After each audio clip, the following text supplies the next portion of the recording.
Good evening, Richmond County, and welcome to your Tuesday edition of Live at 5. I'm Sarah Minks. A man with pending probation violations for larceny was killed during an altercation with bail bondsmen outside a gas station Saturday night. According to the Rockingham Police Department, two unnamed bondsmen out of Moore County went to the Richmond County Jail to bail out 32-year-old Robert Lee Blue II, who fled when they tried to get him to sign paperwork. They caught up with him around 9 p.m. at the Quick Check gas station on US 1 near the US 74 bypass. When they tried to apprehend him, police say a struggle ensued and Blue tried to reach for one of the bondsmen's guns. A military veteran on the way from Myrtle Beach to attend a memorial service in West Virginia reportedly jumped in to help. Blue died at the scene after being placed into a submission hold, police say. One of the bondsmen was taken to the hospital for injuries sustained in the scuffle. The case is still under investigation, and police were scheduled to turn information over to the district attorney's office today to determine if charges will be filed. More than 30 local companies filled the lobby and banquet hall of the Cole Auditorium on Wednesday for the annual Blooming Business Expo. The event was organized by the Richmond County Chamber of Commerce and featured a variety of businesses ranging from restaurants and manufacturers to retailers and nonprofit organizations. Most booths had something to give away to attendees as they made their way from table to table, learning about the services the businesses provide. They also had drawings for the door prizes that were given away at the end of the event. And there was free food from Pre-King Walk, The Grill, Godfather's Pizza, and Dairy Queen. Pepsi provided several of their products for drinks. Many vendors were going from booth to booth, networking with their neighbors. Overall, Chamber President Emily Tucker said the event was a home run.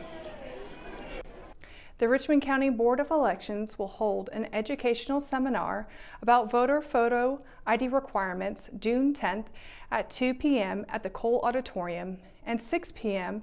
at the Cooperative Extension Office in Rockingham. The seminar is free and open to the public. Beginning in 2020, voters will be required to provide photo ID before they vote. This includes both in person and by mail voting, with some exceptions. In 2018, North Carolina voters approved an amendment to the state constitution to require voters to present photo ID at the polls. Attendees also will receive information about voting options, including absentee by mail, one-stop early voting, and election day voting. Information about provisional voting, the availability of free North Carolina voter ID cards, and residency requirements for voting will also be provided. The Richmond County Health Department will be contracting with Gregory Pest Solutions from Charlotte again this spring to provide mosquito abatement. This is to include mosquito abatement efforts associated with Hurricane Florence. Gregory Pest Solutions will begin the abatement process by treating the most populated areas of the county. Spraying will occur from 7 p.m. to 5 a.m. tonight through Thursday until all the designated areas have been covered. Beekeepers will be notified using the county's reverse notification system of exact dates ground spraying will occur. When we return, we've got your Live at 5 weather report. It's coming up right after the break, so stay tuned. At Richmond Community College, we can prepare you for a high-skill, high-paying career in a variety of fields. We are always developing new courses and programs in response to the communities we serve. We offer day, evening, and online courses, and you can now complete 7 curricular programs entirely online, including our university transfer degree. At Richmond Community College, we believe in helping you prepare for a better life. Richmond Community College, local college, big impact. Willow Tree Antiques and Gifts is an occasional shop located at 122 South Hancock Street in Rockingham. We are open the first weekend of each month, Thursday through Saturday. We strive to offer a unique selection of vintage, antique, handmade, and new goods. If you are looking for something out of the ordinary, then we're the place for you. Willow Tree Antiques and Gifts is passionate about helping you make your home or office space unique. We would love to see you during our next occasional shop dates. Today's Live at 5 weather report is brought to you by Brown Termite and Pest Control. It's very hot today. There's like no clouds in sight. I was actually outside earlier today working in the yard, and I was sweating bullets. But of course, it's going to be hot again tomorrow. But hopefully, from what it looks like, it might start cooling off. But tomorrow is going to be almost in the hundreds, with Fayetteville at 98, low 74. Lumberton 98, 73. Rayford 97, 72. Then going into Laurinburg with 97, 71, just like Bennettsville. And then closer to us, it's going to be a little cooler than those areas with 95 and 71 in Southern Pines. Ellerby with 94, 69. Rockham 95, 69. And Wadesboro 95, 71. So it's going to cool off a little bit towards us, but it's definitely going to be really close to the hundreds, closer towards areas like Fayetteville. And there's going to be no clouds for the most part, really sunny. And of course, going into the 7-day forecast, like I said, Wednesday 95, 69. Thursday 96, 72, also a really sunny day. Friday we'll have some clouds as well with 91, 68. And then Saturday is when it's going to start cooling off. And that is actually the 1st of June. It's going to be cloudy that day. And it's going to be a high of 88 and a low 65. 88 is still hot, but it's definitely cooler than it has been. So I don't know about you guys, but I'm definitely looking forward to that, which is saying something for me because I usually really like warm weather. But of course, Sunday we'll have a high of 89, low 67. Fairly cloudy that day as well. Monday, 86, 66. And then Tuesday, there is a 100% chance of thunderstorms with the high of 84, and that chance is for both evening and morning with the low 66 later on in the evening. But of course, that's it for your Live 5 weather report. When we return, we got your RO Sports update, and it's coming out right after the break, so stay tuned. McNair Auto Sales is the place to buy your pre-owned car, truck, or van. To be the best, it takes big selection, friendly staff, and great pricing. We guarantee a no-hassle buying experience, and financing is available right on site. So come see us today. We're located at 1026 East Broad Avenue in Rockingham. And remember, with over 40 years of experience, you know McNair is the name you can trust. At Richmond County Hospice, we strive to provide high-quality care to our patients and their families. Whether it's the incredible hospitality at the Haven House or from the comfort of your own home, you can count on hospice to be there for you. We also offer monthly grief support groups, and our chaplain will be there to hold your hand in prayer. Through our amazing staff and our volunteers, hospice has made difficult times easier for our community. Call the number on your screen if you feel that you or your loved one may benefit from our services. Richmond County Hospice. Peace, comfort, dignity.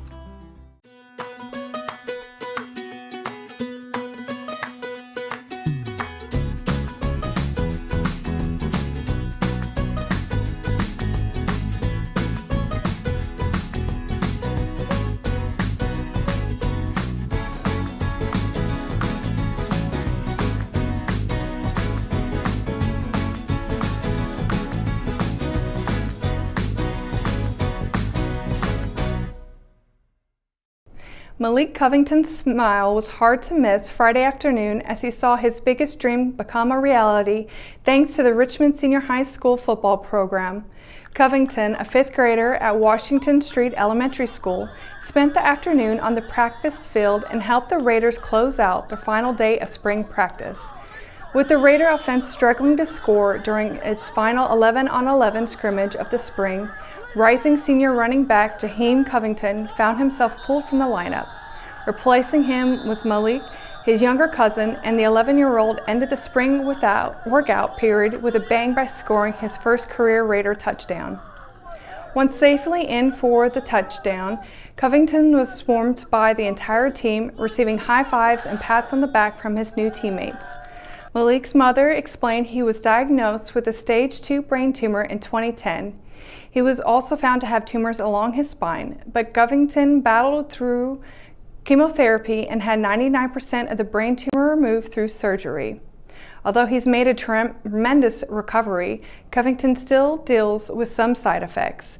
But none of that was evident on Friday as Covington's fight lit up the spirits of everyone around him when the number 44 jersey broke the huddle and trotted into the end zone.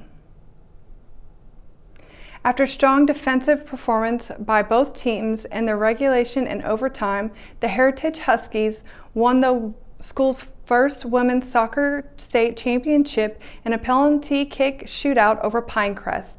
Defensive men Breelyn Frencher of Heritage was awarded the game's MVP after breaking up the momentum on several attacks by the Patriots throughout the game and scoring one of the 4 successful attempts for Heritage during the penalty kick shootout. Heritage dominated possession in the first half, but the Huskies failed to get a goal past the Patriots' backline and goalkeeper Carly Motlin. Pinecrest was unable to get the ball past midfield for most of that first half due to strong pressure from the Huskies. Pinecrest finished the season with 26 wins, 1 loss, and 1 tie, when they went 14-0 in the Sandhills Conference. The Patriots made the school's first appearance in the women's soccer state championship game. While they are in between their wrestling seasons with Richmond Senior High School, rising senior Joey Nicholson and rising sophomore Andres Sanchez have been staying busy on the mat in their off-season. The pair of Raiders traveled with the School of Hard Knocks and competed in the Virginia Beach National Duels over the weekend.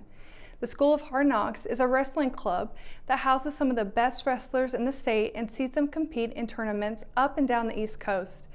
As a team, the crew posted a 4-1-1 record in the 20th annual event held at the Virginia Beach Convention Center. Sanchez finished his weekend with a 3-1 record against his opponents, while Nicholson went 2-1. And that's going to do it for another edition of Live at 5. Be sure to stay up to date on all the latest in Richmond County by going to the richmondobserver.com or by downloading the free RO app for your mobile devices. And be sure to tune into Good Morning Sandhills Monday through Friday during their new time from 7 to 8 a.m. And for the Live at 5 crew, I'm Sarah Minks. Thanks for watching and good night, Richmond County.